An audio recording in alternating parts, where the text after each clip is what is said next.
আসসালামু আলাইকুম ওয়া রাহমাতুল্লাহ নাহমাদুহু ওয়া নুসাল্লি আলা রাসূলিহিল কারীম আম্মা বা'দ ক্বালা আল্লাহু তাআলা ফাআউযু বিল্লাহি মিনাশ শাইতানির রাজীম বিসমিল্লাহির রাহমানির রাহিম ওয়া'তাসিমু বিহাবলিল্লাহি জামিআন ওয়া লা তাফাররাকু।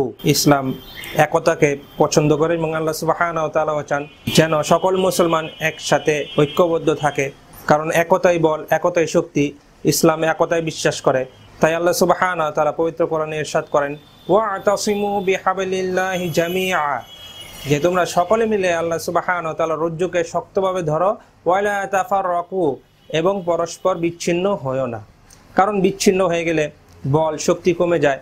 এতে যারা ইসলামের শত্রু, যারা মুসলমানদের শত্রু, তারা মুসলমানদের উপর একযোগে আক্রমণ করার সুযোগ পায়। তো আমাদের সমাজে দেখা যায় ছোটোখাটো বিষয় নিয়ে, বিশেষ করে দুনিয়াবি বিষয় নিয়ে খুব সমস্যা হয় এবং এতে একজন অপরজনের সাথে কথা বলা বন্ধ করে দেয়। এটি বেশিরভাগ হয়ে থাকে যে সম্পদ নিয়ে, হয়তো বড় ভাই ছোট ভাই সম্পদের মধ্যে একটু কম বেশ হয়েছে, অথবা যে কোনো এক পক্ষ নাইনসাফি করেছে। তো যার ফলে দেখা যায় আমাদের সমাজে এমনও হয় যে এক ভাই আরেক ভাইয়ের সাথে বছরের পর বছর কথা বলে না, অথবা এমনও হয় যে বোন তার প্রাপ্য অংশ চেয়েছে ভাইয়ের কাছে, ভাইয়ের নিকট তার প্রাপ্য অধিকার চেয়েছে, তখন ভাই অথবা যারা থাকে তারা বলে যে তোমাকে তো আমরা কষ্ট করে লালন পালন করেছি, বিয়ে দিয়েছি, তুমি আমাদের কাছে অধিকার চাও কিভাবে?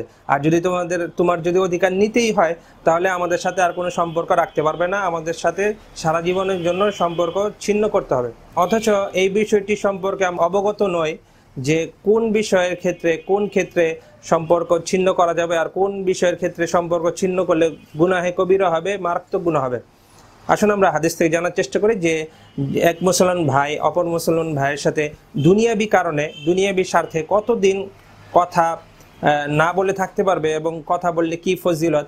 আসুন আমরা হাদিস থেকে জানার চেষ্টা করি যে হজরত আব্দুল্লাহ ইবনে ওমর রাদিয়াল্লাহু তাআলা আনহু হতে বর্ণিত, তিনি বলেন রাসূলুল্লাহ সাল্লাল্লাহু আলাইহি ওয়াসাল্লাম ইরশাদ করেছেন লা ইয়াহিল্লু লিল মুমিনি আন ইয়াহজুরা আখাহু ফাওকা সালাসাতি আইয়ামিন, যে কোনো মুমিনের জন্য বৈধ নয়, কোনো মুমিনের জন্য জায়েজ নয় যে সে 3 দিনের বেশি তার ভাইয়ের সাথে সম্পর্ক ছিন্ন করবে।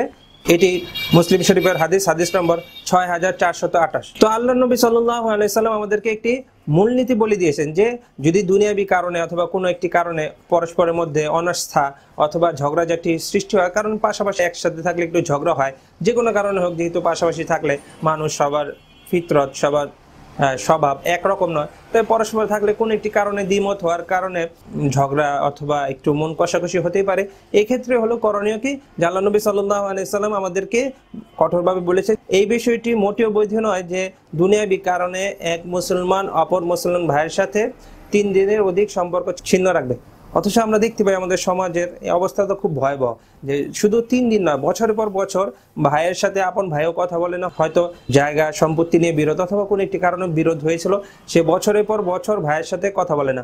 এমন হয় অনেক বোনের সাথে ভাইয়েরা কথা বলে না, হয়তো সম্পত্তির ভাগ চেয়েছিল অথবা তাদের অমতে একটি কাজ করেছিল, যার ফলে ভাইয়েরা বছরের পর বছর বোনের সাথে কথা বলে না, বোনের জামার সাথে কথা বলে না, খালুর সাথে কথা বলে না, চাচার সাথে কথা বলে না। এটি আমাদের সমাজের চিত্র হয়ে গেছে।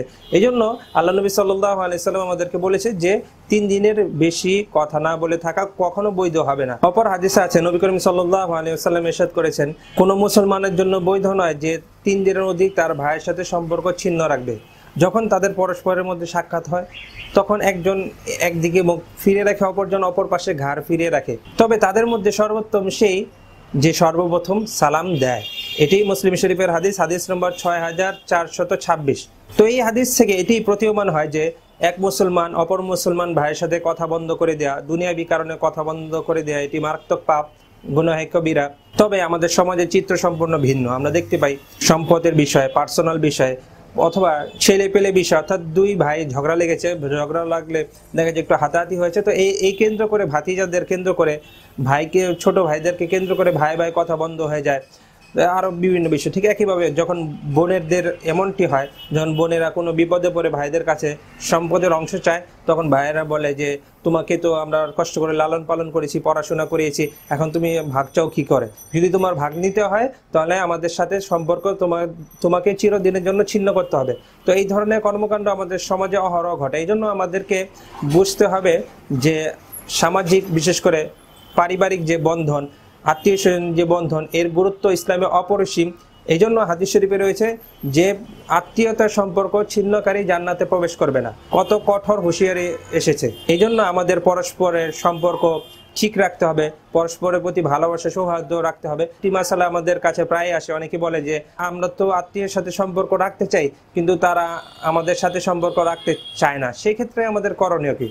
এই ক্ষেত্রে করণীয় হলো যে আমরা নিজেদের পক্ষ থেকে তাদের সাথে সম্পর্ক স্থাপন করার চেষ্টা করব। তারা যদি ডাকে সাড়া দেয় তাহলে তো আলহামদুলিল্লাহ ভালো, আর যদি তারা কোনো সাড়া না দেয় তাহলে তারা গুনাহগার হবে। এই ক্ষেত্রে আমরা করতে পারি কি, এমন পরিস্থিতিতে আমরা করতে পারি যে তাদেরকে আমরা সালাম দিব, হয়তো তাদের দেখা হলে 2 দিন পর সালাম দিলাম, যে অথবা 3 দিন পর সালাম দিলাম। সালাম দিলে দেখা গেল আমাদের দায়িত্ব আদায় হয়ে যাবে। এখন যারা সাড়া দিবে না অথবা আত্মীয়তার সম্পর্ক স্থাপন করতে চাইবে না তারা গুনাহগার হবে। বাকি আমাদের পক্ষ থেকে আমরা আপনার চেষ্টা চালিয়ে যাবো। তো আল্লাহ সুবহানাহু ওয়া তাআলা আমাদের সকলকে আত্মীয়তার হক, আত্মীয়তার সম্পর্ক রক্ষা করে দুনিয়া এবং আখিরাতে কামিয়াবি অর্জন করার তৌফিক দান করুন। ওয়া মা আলাইনা ইল্লাল বালাগ। আসসালামু আলাইকুম ওয়া রাহমাতুল্লাহি ওয়া বারাকাতুহু।